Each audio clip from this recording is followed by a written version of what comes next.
Hello and welcome back to DriveDriverDriven. I'm Humble and we're back again on the Blunicorn project.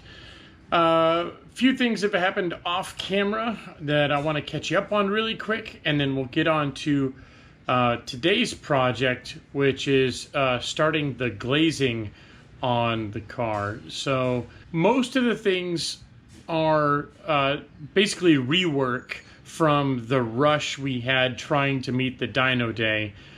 Stuff that either like I had done the math wrong on, or miscalculated, or stuff that wasn't complete that needed to be redone, or other things that I just wasn't happy with, that we had to go back and revisit just because it either wasn't done properly or it wasn't done at all. So during the dyno, we had all kinds of just oil overflow issues, overheating issues. A lot of that was just due to just teething problems on a very young build, and stuff that we weren't able to do before the dyno. Part of the oiling issue was the plumbing for the breather and for the oil system and engine breathers wasn't correct. So basically the issue was I was missing some breathers from the engine to the oil tank, and I don't think that was the cause of our issue, but it certainly didn't help us when it came to the dyno. So I did have the breather installed and that was done right, but the valve covers and the breathers weren't hooked up, and those weren't plumbed right. So now I have these, I had to swap the valve covers off first of all. So I swapped over to some Motion Raceworks valve covers, which have these nice coil mounts. But the reason I did so is because they have AN10 breather lines coming right off the valve cover. I had to do a little bit of work with some tees here, to tee off the lines from both valve covers to come to this breather port to the top of the oil tank. And then off of this line, there's another tee that comes off to our catch can, and then eventually into our intake down here. That's the proper way to have the breather setup connected. And what was missing previously was this line here that actually connects the top side of the engine to the breather can. So I had the engine to the intake, and I had the oil tank to its breather, but the two weren't really connected other than the oil lines, which is not the way to go. So now our oil system, our breathers, everything is set up as it needs to be. So, the few heat cycles I've taken the car through now, everything has been fine. I haven't had any overheating issues. I haven't had any oil overflow issues. I've gotten everything up to temp and heat cycled, so that's all good now. If you notice in passing, the shocks are different now. And that is because of all the shock problems and the shock stroke or length issues that I mentioned previously. Well, this is the factory's answer. These are the upgraded shocks from Nitron. Now, I've already done some preliminary measurements. I didn't want to go so far as to remove the perches and springs because the factory was kind enough to rush me these shocks with my ride height and spring requirements set, in an effort to try and get off to the track with as little setup as possible. However, we know that didn't happen, but because these are preset, I just didn't want to alter them. So these are the nice new Nitron units. I'm not sure how many clicks of adjustability they are off the bat. I also don't know if they're rebound adjustable or rebound and compression on the same setting. So you're adjusting both with one click instead of just rebound. The other thing is it has the lifter cups all ready to go, and I've already started to run the lines for those, so that these shocks will work with the lift system. I did take some measurements with these shocks versus the Evo shocks. I'm not gonna count the first set of RS shocks because they just aren't usable. But with these shocks, from full droop, the shock length eye to eye is the same from the Evo shocks I did like to these new Nitrons, at least in the front. In the rears, they are about a half inch or a quarter inch shorter, but that doesn't really matter in the rear. The rear has plenty of travel. The front's what was really made the difference. I did notice that these shocks have about a half inch less compression than the Evo shocks.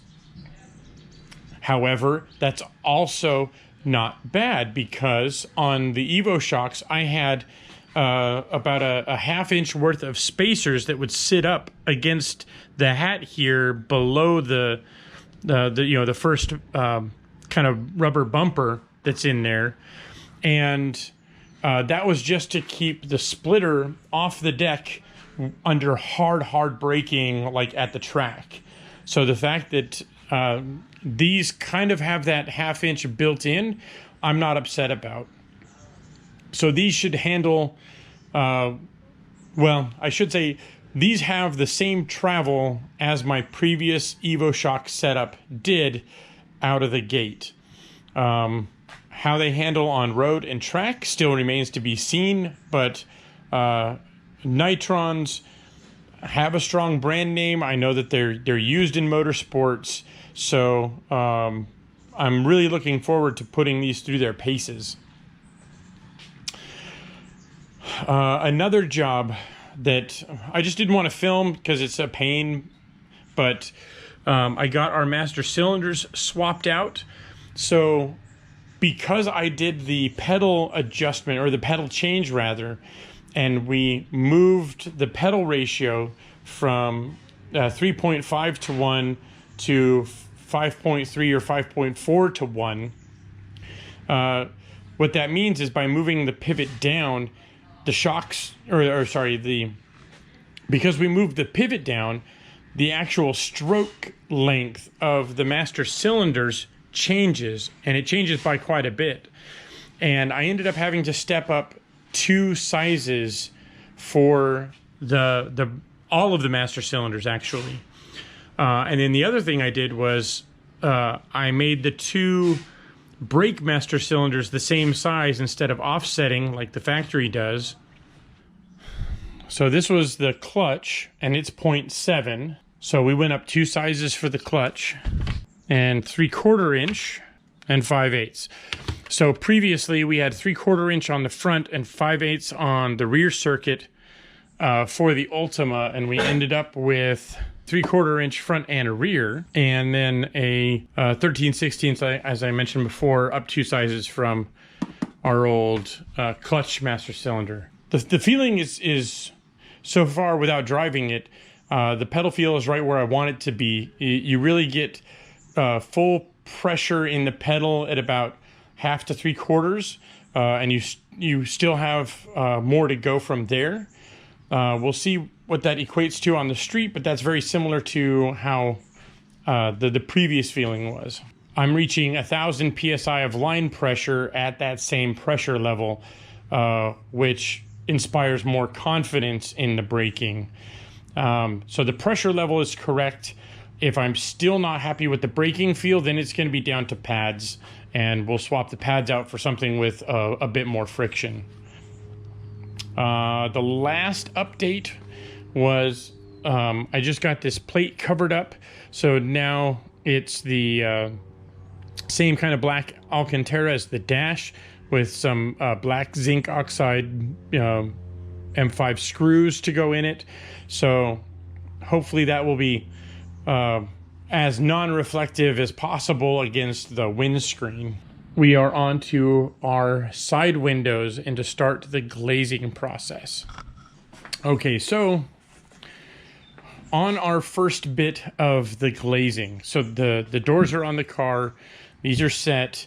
And if you notice, we have just the raw fiberglass from the cutout of the windows here.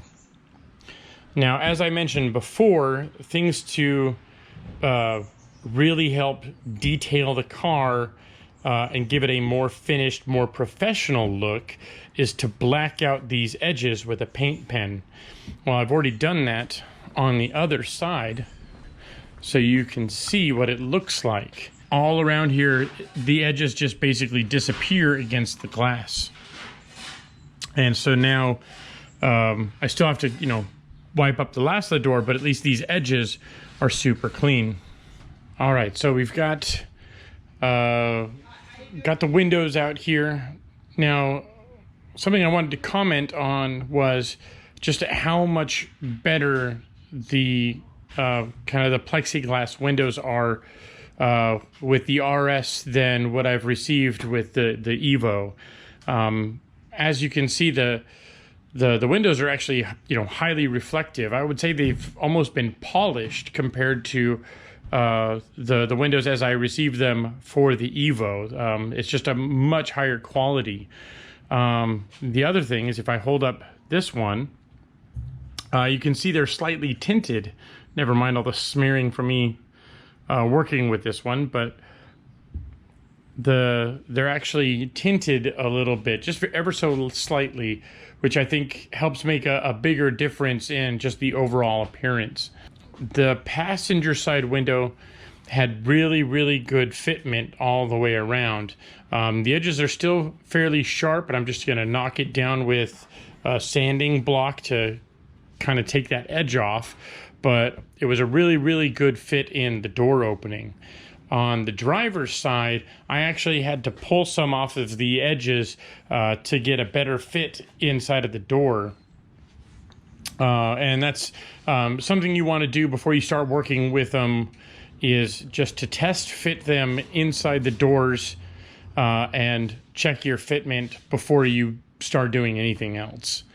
Now, the windows I received, if I hold this guy up again, you can see there's no black border. The windows aren't etched, anything like that. Now, I've seen different reports of the factory including etched windows, so I don't know if that's just like a UK thing or a European thing, but as you can see, my windows are just blank, as it were. As I mentioned, first things first is trial fit your windows and then knock them down as need be. But once you're happy with the fitment, the next step is to mark out the windows for primer. So what I do is I tape the window into place on the door, and then from the back side, you can see a little bit here, I just come in with a Sharpie and I mark the outline of our window opening on the actual window itself. And you don't have to worry about Sharpie or anything like that, because we're going to end up covering this with paint anyhow. So once you have that outline marked, now we'll get onto this. You take this 3M tape that's included with the kit, and the reason you use this stuff is the primer that they have for the window, this Betaprime, it's really thin, and it runs very, very easily. So when you apply it, if you just use paper tape, painter's tape, that sort of stuff on the edge, it will actually bleed into the tape when you lay that primer down, and you don't end up with a nice clean edge. So what you do is you put down this edge tape first, which has a nice tight seal against the window, and it won't allow that primer to bleed through. And then you'll come back over with painter's tape on top of this stuff and go around to give a better protection.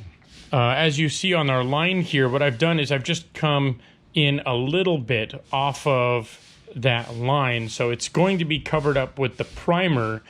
And what it is it's just an etch primer, to prepare the window and give it a better surface, you could say, for the window bond and seal to hold on to. And you're going to use this primer on both the window and the flange on the door itself.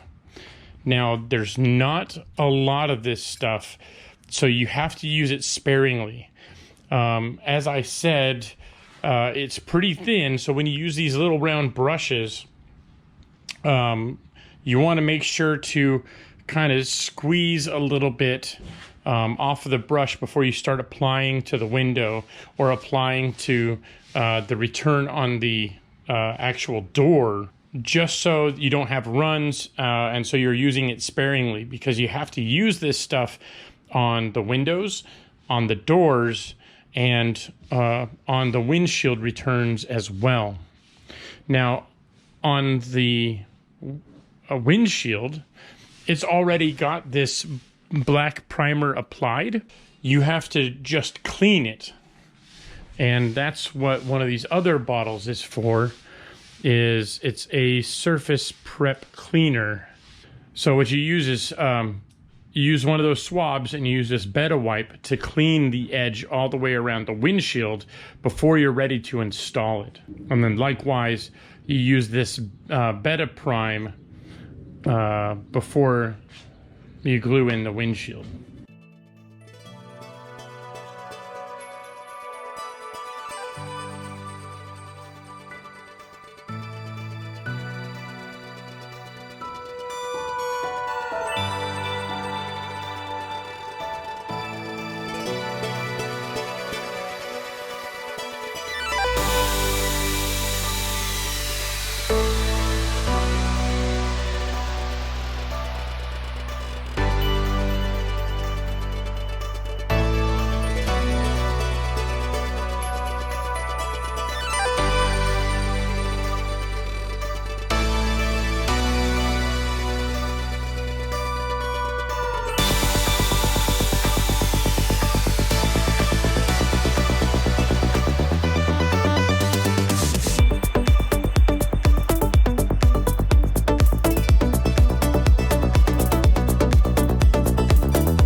All right, so here we are, got the tape removed, got our borders done. The primer is still curing, but you want to try and remove the tape and stuff before it really sets off. Kind of a little tip is when you're removing the plastic edge tape, to try and pull it up at like a 90 degree or kind of up and towards the black border, so you get these nice crisp lines. I do have a little bit of cleanup to do, but otherwise the borders themselves came out great. On the car, you want to make sure you do a really good tape job masking off on the edges here, because the brush will get up onto the edge.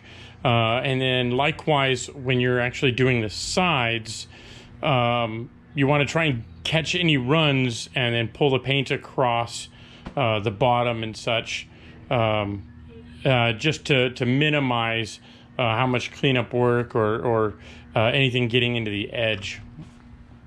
While I was at it, I did the windscreen border as well to get it done. I figure if I have to use this red cap primer, I might as well get as much as I can with one brush. I just want to clarify what I mentioned earlier with the windscreen. So on the windscreen borders, you will use this yellow surface prep on the black border for the windscreen first. Then you'll use this green border primer again on the windscreen border to prep the windscreen. And then the red primer you use on the body surround. So like wherever you're going to be gluing to the body. So on the windshield surround for the windows themselves on each side. And then you're also going to use this for the headlight covers, which I'm not ready for yet. But you'll use this on the body and the kind of clear Perspex headlight covers themselves on those borders. We'll get to that in the future, but you'll be using this for that as well. So you do want to get good coverage, but you also have a limited amount of this stuff. So I'll let you know by the end how much I have left, or if I have any left, and that way you can sort of judge for yourself how much to use on all of these surfaces. So while we're waiting for the primer to cure up, we'll go and grab our window bond.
All right, now we're going to grab the window and put the window into place.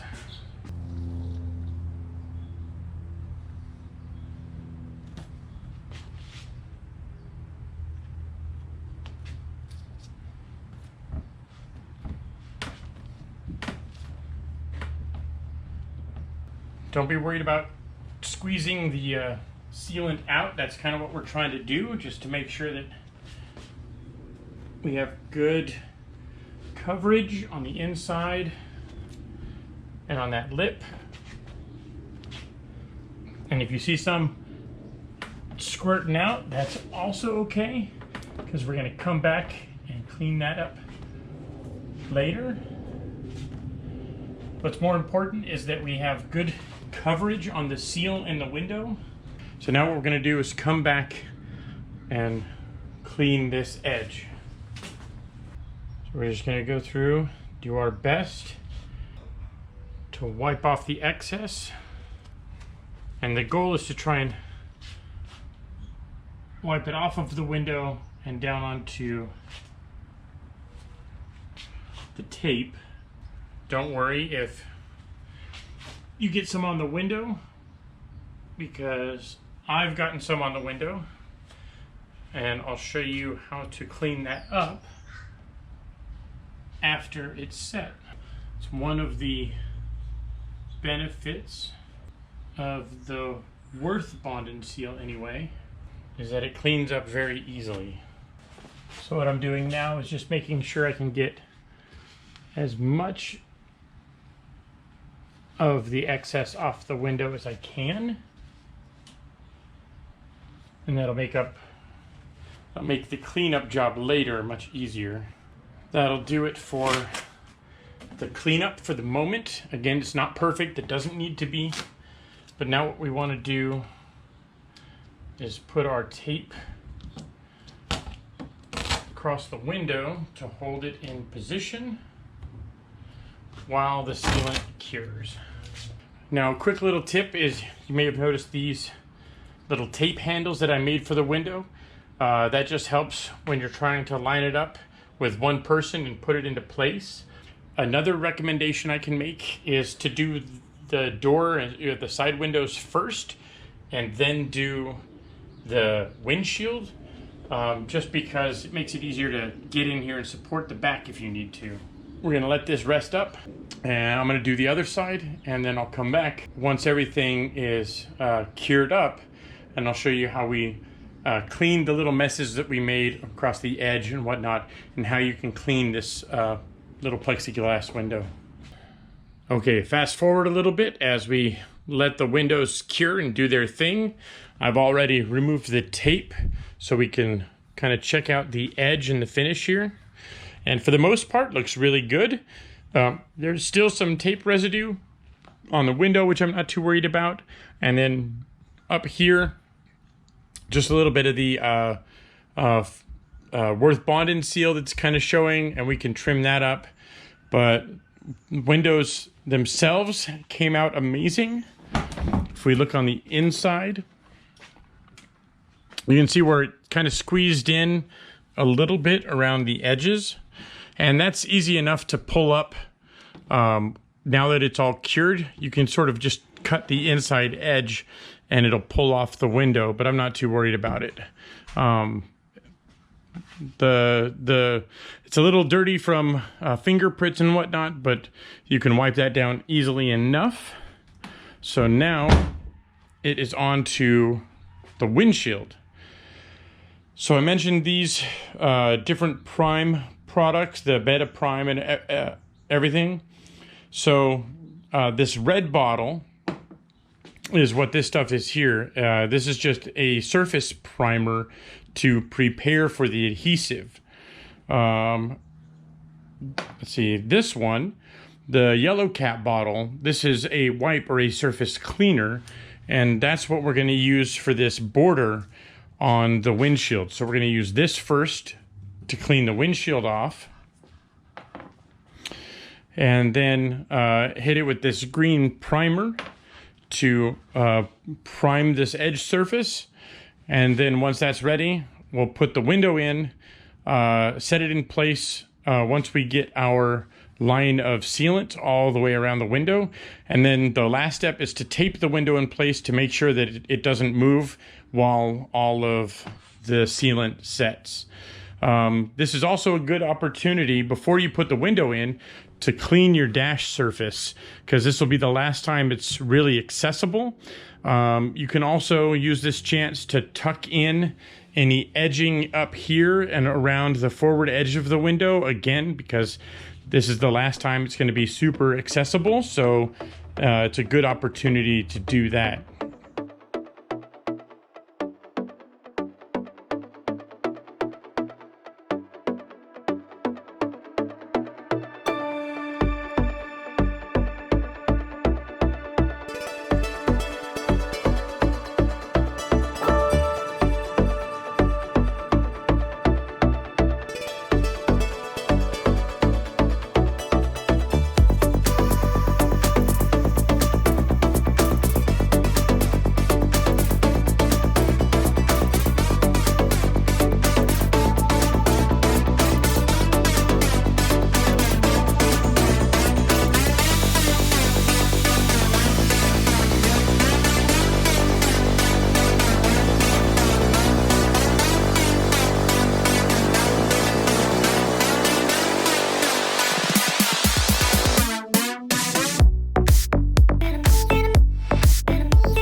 All right, so as you saw with Sean's help, I got the window placed in.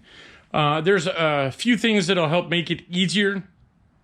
I've sort of done this before, so I kind of know how to center the window up, but if you're doing this your first time, what I would recommend is dry fitting the window first.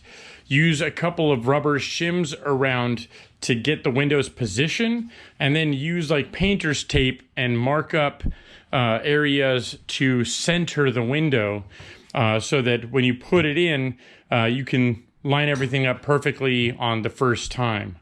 Another thing that helps is a couple of these glass handles. They're just suction cups that attach to the glass. You sort of have to put them towards the middle of the window because of the curvature of the window. But again, as you saw, it definitely makes handling the windshield quite a bit easier. Also, thanks to Sean pointing out, just be wary of the front splitter when you're walking around the car. If the car's lifted up at right height, it will get you pretty good. Now, we're going to let the glue set, let all the bond and seal set. I did my best to sort of wipe my finger along the edges to close up any gaps, add another kind of bead of sealant to help seal everything off. You can see it's not perfect here. There's some run up on the glass. You do not have to worry about that. Because it's a glass window, you can come back after the fact and hit that with a razor blade and scrape along the edge to clean that up. If you happen to get any on the body, do your best to try and wipe and clean it off and make it look good now while it's wet. But if you notice some later, like under the tape or something like that, when you're securing the window, you can just come back after it's set and rub it with your finger with just friction, and you can pull it up with friction. So, areas like down in here where it got up a little bit onto the body, I can just come back afterward and clean that up with my finger. So, pretty easy work there. So I'm just gonna let that sit and cure up, and then we'll come up and clean any more handprints off the window, and the front windshield will be finished. And then we can attach our wiper and get that set. And we're pretty much done with the center tub area of the car. So I think that's gonna do it this time around. Thank you guys for watching, and I'll see you next time.